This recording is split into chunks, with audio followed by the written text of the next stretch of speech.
According to the CDC, every 40 seconds, someone in the U.S.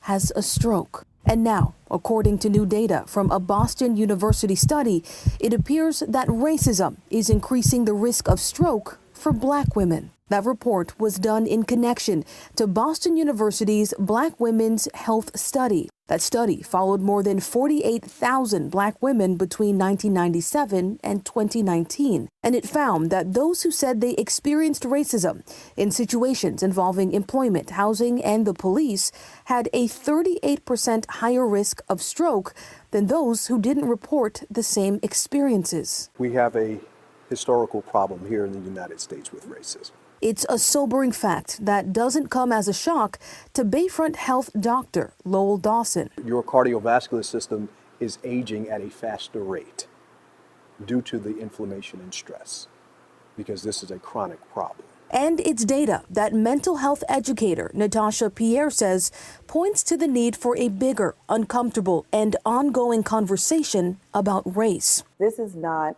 a siloed solo mission.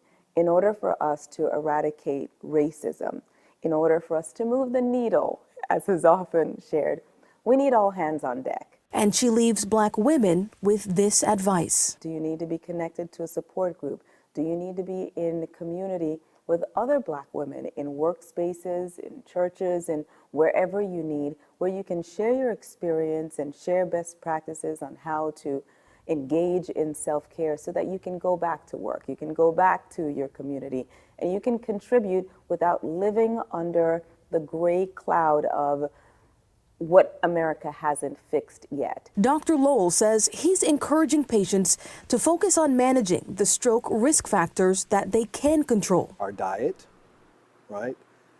Getting in there to manage that blood pressure, and as well as if you do have diabetes, it has to be controlled. And he adds that knowing the signs of a stroke, such as facial drooping, arm weakness or numbness, speech slurring, and time, also known as FAST, can change outcomes for everyone. Life after stroke is dependent upon how quickly the stroke is recognized and treated, which then that will produce a subsequent favorable outcome.